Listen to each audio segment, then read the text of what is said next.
السلام عليكم ورحمه الله تعالى وبركاته. مشاهدي ومتتبعي حلويات مريم، حباب الغاليين ديالي، نتمنى لكم يا ربي دوام الصحه والعافيه ان شاء الله يا رب. كيف ما العاده جيتكم اليوم ان شاء الله فيديو جديد.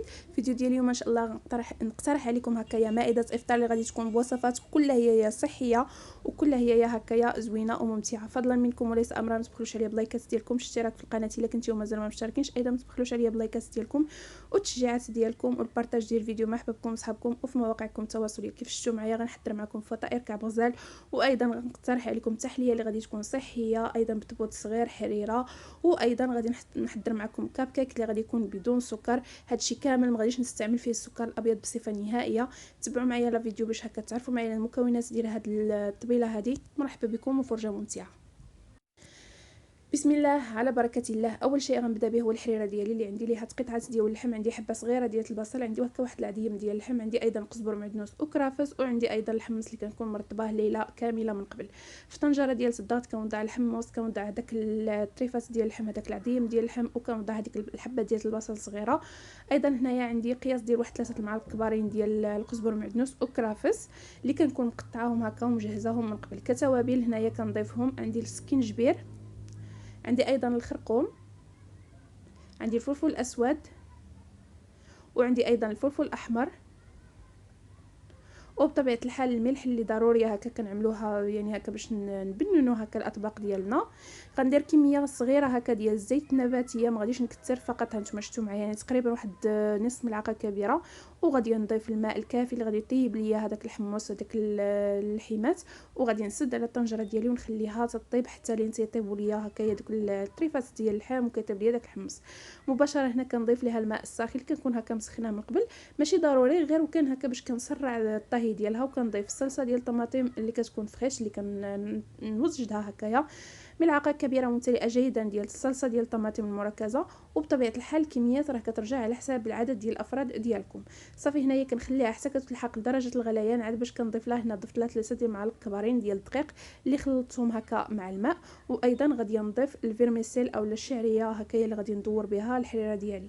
صافي هنايا كيف ما كتلاحظوا معايا، وهنايا بطبيعه الحال الختوريه ديالها راه راجعه لكم نتوما، كتبغيوها ثقيله بزاف ولا كتبغيوها باينه ولا كتبغيوها خفيفه، كل واحد وكيفاش كيفضل هكايا الحريره ديالو.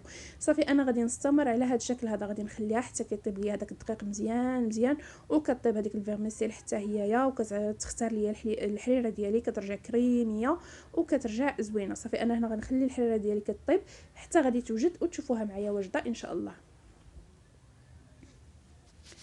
مباشره من بعد ما كتوجد ليا الحريره ديالي هانتوما شوفوا معايا كيفاش كتجي شي حاجه اللي زوينه كيف ما قلت لكم، يعني كتجي كريميه وكتجي غزاله. صافي غادي ننزلها هكاك. وهنايا دزت معكم هكا باش نحضروا الفطائر ديال كعب غزال. هنايا عندي 2 حبات ديال البصل الحجم ديالهم كبير، عندي كميه من صدر الدجاج، عندي تقريبا نصف ملعقه صغيره ديال القرفه، عندي ايضا هنايا عندي الفلفل الاسود، عندي سكينجبير، وايضا غادي نضيف الخرقوم. ممكن انكم ديروا التتبيله ديال البسطيله وتغنيكم على هاد التتبيله هذه. صافي وعندي الملح، عندي ايضا كميه ديال ضمط الزعفران ديال شعره، هنا كندير غير ضمط البنه لان ما متوفراش على الزعفران. وعندي هنايا راس معلقه هكا ديال السمن. غادي نضيف كميه ديال الزيت النباتيه، ما كنكثرش لي دام غير واحد شويه. صافي وغادي ننزلها ونخليها هنا كتشحر. هنا كنضيف المعدنوس اللي كيكون عندي هكا مجمد يعني هكا كيكون مقطع.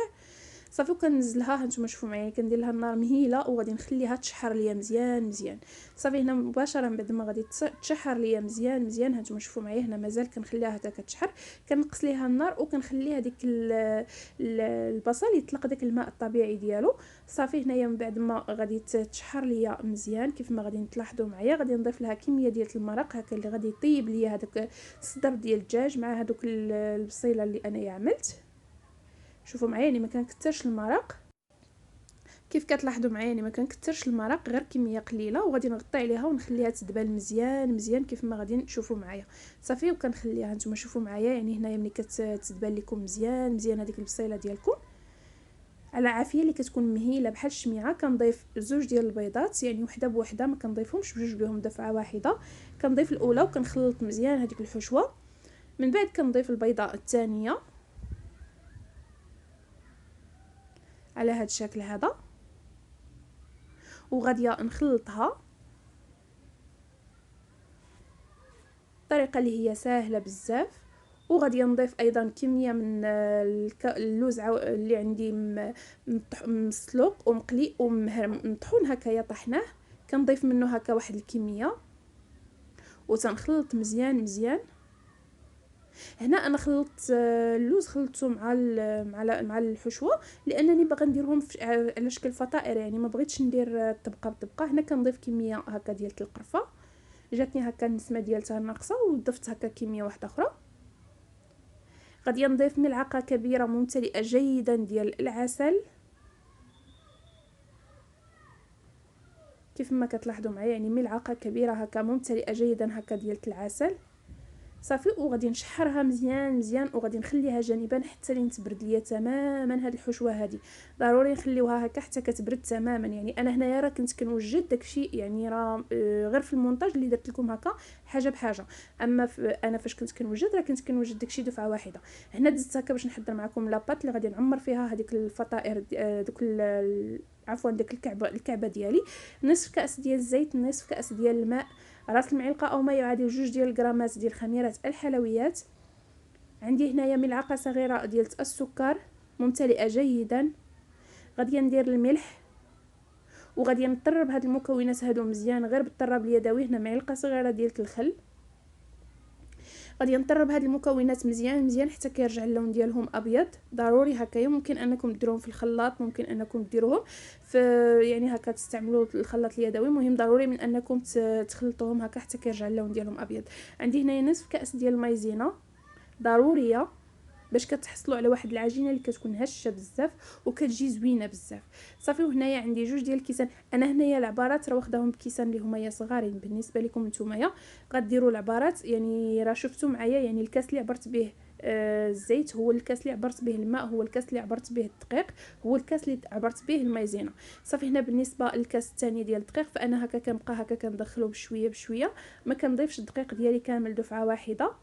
الكاس الاول كنضيفه والكاس الثاني كنبقى هكا كنضيف بشويه بشويه لانني مستعمله دقيق متعدد الاستعمالات. الا استعملتوا دقيق خاص بالحلويات فغادي تكون يعني غادي تكون عندكم المقادير مضبوطه جدا اللي هي 2 ديال الكؤوس ديال الدقيق صافي. هنايا كيف ما كتلاحظوا معايا غير ما كتبقاش تلتصق ليا العجينه في اليدين صافي كنحبس عليها هنا الاضافه ديال الدقيق ومباشره غادي نخدم بها. ما غنخليها لا ترتاح ولا حتى شي حاجه، فقط الحشوه تكون بارده جدا. كنأكد عليها الحشوه ديالتكم تكون بارده مزيان، يعني ما تكونش سخونه. انتم شوفوا معايا هاد العجينه هذه راه ما كنضطرش انني نرش سطح العمل بالدقيق، العجينه ديالتي راه ما كتلتصقش صافي. كنجي هنايا كنبدا كناخذ هذيك الحشوه اللي بردات تماما. كنأكد عليها الحشوه خصها تكون بارده جدا يعني صافي. هنايا كنبدا هكا كنوضع كميه ديال الحشو وكنبدا هكا كنشكل الكعيبات ديالي بطريقه اللي هي بسيطه، بطريقه اللي هي معروفه هكا كنشكلوا بها الكعاب ديالنا صافي. غير هما كيكونوا هنايا الحجم ديالهم هكا شويه زايد لان حشوه مالحه، ما يمكنش لينا نديروهم صغيورين يعني بهذاك القياس ديال الكعب الغزال صافي. على هذا الشكل هذا كنبقى هكا كنطلق فيها، ما كديروش العجينه رقيقه بزاف وفي نفس الوقت ما كديروهاش غليظه عاوتاني بزاف صافي. هنايا كيف ما كتلاحظوا معايا كنبقى هكا ماشيه معاهم حتى غادي نكمل الكميه اللي عندي كامله هكا ديال الكعاب. هانتوما كيف ما كتشوفوا معايا انا هنايا راه درت غير كميه صغيره، بالنسبه لكم نتوما فغادي ديروا بحسب العدد ديال الافراد ديالكم. ولو كميه صغيره راه هي ما شاء الله يعني خرجت ليا واحد العدد اللي هو لا باس به، وواحد العدد اللي هو يعني تحضروه لحبابكم وانتوما تقدموا ليها بوجهكم حمر كيف ما كنقولوا صافي. هنايا كيف ما كتلاحظوا معايا غادي نستمر بنفس الطريقه حتى غادي نكمل الكميه اللي عندي كامله. الطريقه اللي هي بسيطه شوفوا معايا يعني كيجيو زوينين كيجيو غزالين صراحه ديال الله صافي. غادي نستمر بنفس الطريقه هكا كنشكل فيهم وكنوضعهم في اللاطه اللي كنكون فرشه ليها ورق الطهي. ماشي شرط انكم تفرشوا ليها ورق الطهي لان ما كيلتصقوش صافي. هنايا كيف ما كتلاحظوا معايا هنا كنعاود معكم باش هكا تفهموا معايا مزيان الطريقه ديال اللف ديالهم صافي. على هذا الشكل هذا وما تبخلوش عليا باللايكات ديالكم وبالتشجيعات ديالكم باش هكا كتشجعوني على انني مازال نزيد نعطيكم مازال الجديد وديما نبقى معكم يعني هكا نكمل معكم صافي. على هذا الشكل هذا كيف ما شفتوا معايا كنستمر على هذا الشكل هذا كنبقى هكا غادي كنطوي فيهم حتى كنكملهم كاملين. كنقطع هكا بالجراره وكنستمر على هذا الشكل هذا حتى غادي نكملهم ونرجع معكم باش نشرح لكم حتى الطريقه ديال الطياب ديالهم. هنا مباشره بعد ما كنكملهم كناخذ واحد الكردون وكنبدا هكا كنتكهم على هذا الشكل هذا كيف ما كتلاحظوا معايا باش ما كتنفخش ليا في الفران وما كترتقش ليا.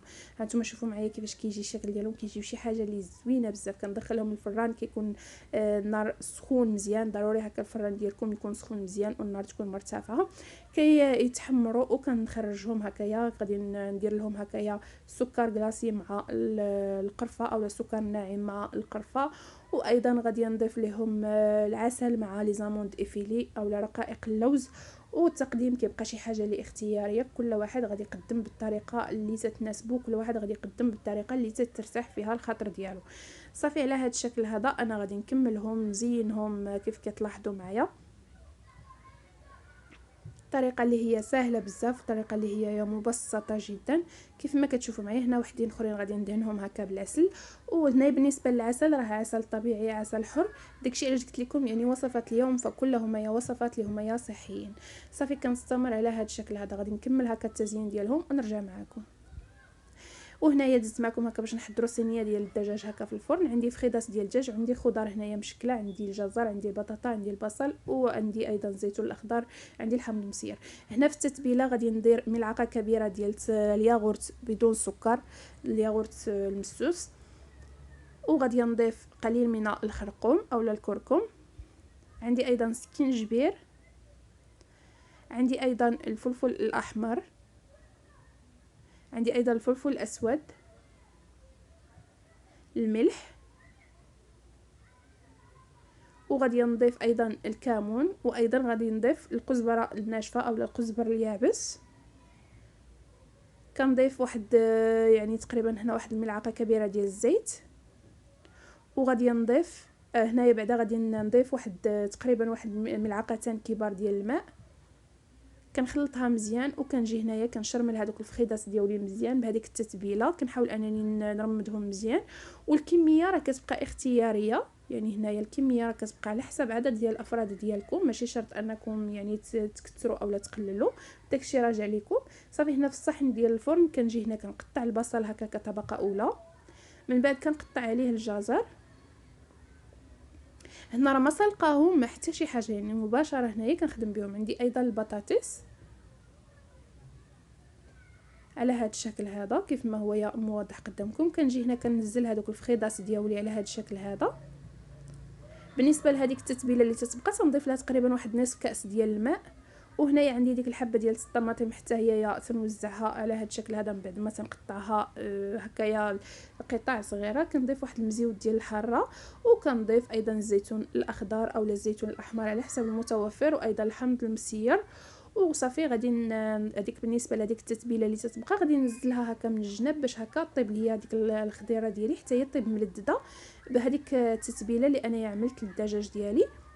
هنايا ممكن تضيفوا مع التتبيله تضيفوا واحد الدريس ديال الثومه، انا فقط كنت نسيتو. كنضيف لها هكا خويط ديال زيت الزيتون هكا من الفوق، كنغطيها بالبابي الومنيوم وغادي ندخلها للفرن كنخليها حتى لين كطيب، وغادي تشوفوها معايا ان شاء الله واجده فوق الطاوله ديال التقديم.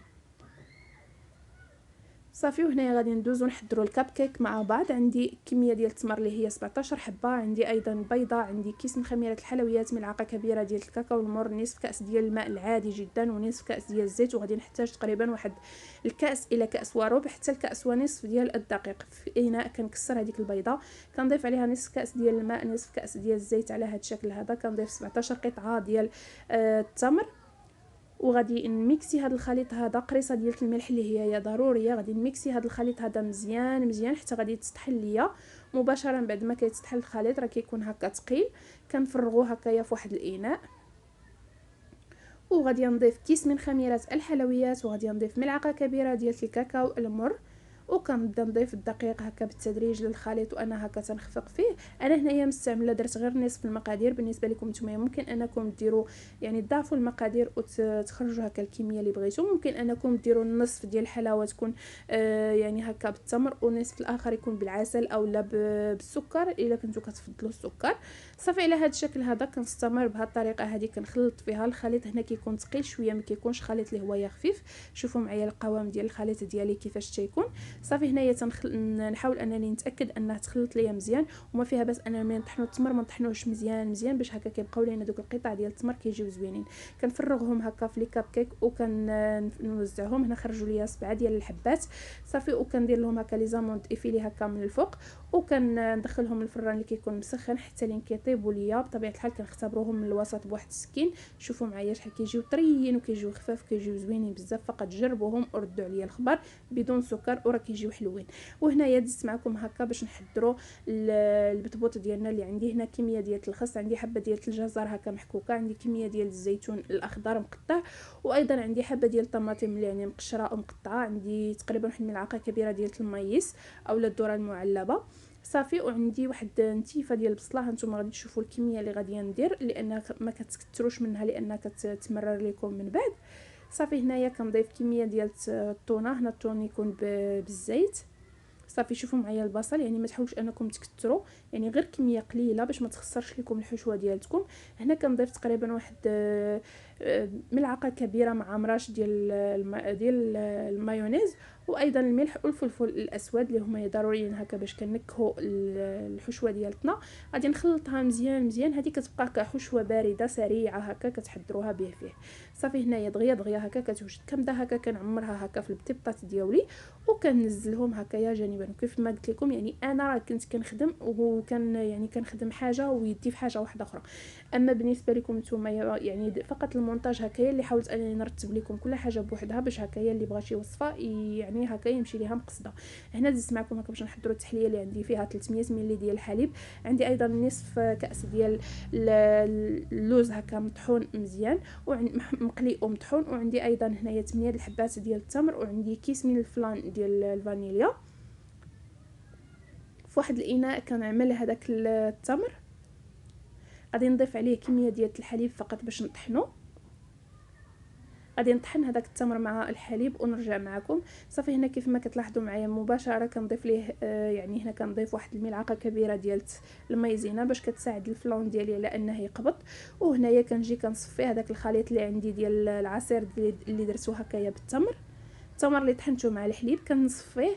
انا فقط يعني كنصفيه باش نحيد هذيك القشور ديال التمر. نتوما يا الا ما بغيتوش تصفيوه ما تصفيوش. صافي هنا كنضيف هذاك الكيس ديال الفلا على هذا الشكل هذا، وغادي نضيف نصف كاس ديال اللوز. انا هنا خليت فقط كميه هكا اللي غنحتاجها بحال قلت لكم، يعني كنخلي كميه اللي غادي نحتاجها هكا في التزيين وكنخلطها مزيان كنوضعها على النار وكنبقى هكا بالتحريك المستمر حتى لين كتعقد ليا الكريمه ديالتي اولا الخليط ديالي.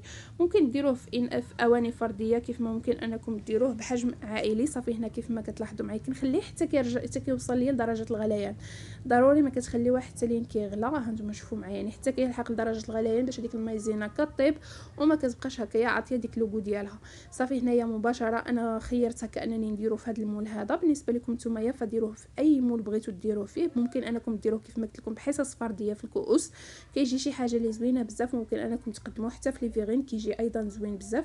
هنا كنخليه في درجه حراره المطبخ حتى لين كيقبض راسو عاد باش كندخلو للثلاجه حتى كيبرد مزيان مزيان. ضروري تخليوه يبرد مزيان مزيان. ما ديروش الغلطه اللي درت انايا، انا قلبته وهو مازال دافي يعني مازال ما بردش ليا 100%. صافي هنايا كيف ما كتلاحظوا معايا كنجي هنايا كنحاول فقط انني نسلكو من داك المول صافي. وكنجي هنايا كنبقى هكايا كنقلبو كنخليه حتى كيتقلب ليا مباشره. هنا غادي نعمل عليه هذاك اللوز اللي عندي مطحون على هذا الشكل هذا، وغادي نزينو ايضا بالموز من الجوانب ديالو هكا. كنمشي معاه هكا بالموز، راه موزه واحده كتكفاكم لانكم تعملوا هكا ديك الدائره. كتقطعوه رقيق شويه صافي، وغادي نقدموا لكم بالصحه والراحه. هنا دزنا هكايا العصير ديالنا اللي عندي هنايا جوج حبات ديال الجزر صفارين وعندي حبه ديال البطاطس اللي صغيره. كنردهم حتى كيتسلقوا تماما وكيبردوا تماما. هنا عندي علبه ديال الياغورت هنا بالنكهه ديال المشماش اولا بالنكهه ديال الخوخ على حسب المتوفر. عندي ايضا 7 الحبات ديال التمر. صافي هنايا كيف ما كتلاحظوا معايا في الكاس ديال الخلاط كنعمل هذاك التمر كنزيد عليه هذيك البطاطس اللي مسلوقه مع الجزر هكايا بالماء ديالهم. كنضيف ديك العلبه ديال الياغورت وكنضيف اللبن الرايب، ضروري من اللبن الرايب باش هكا كنتحصلوا على واحد الذنب اللي كيجي زوين بزاف، كيجي خاطر في الذوق ديالو. شوفوا معايا كتجي خاطر وكيجي زوين بزاف. اللبن الرايب ماشي الحليب، اللبن الرايب صافي. وكنقدم الطبيله ديالتي من بعد ما كنطحن العصير ديالي على هذا الشكل هذا. كتجي طبيله صحيه 100%، كتجي غزاله وكتجي فنه. نتمنى انها غادي تنال الاعجاب ديالكم، تنال استحسانكم، غادي تجربوها وغادي تستمتعوا بها. وانا ان شاء الله الى هنا غنكون وصلت معكم للنهايه ديال الفيديو. دمتم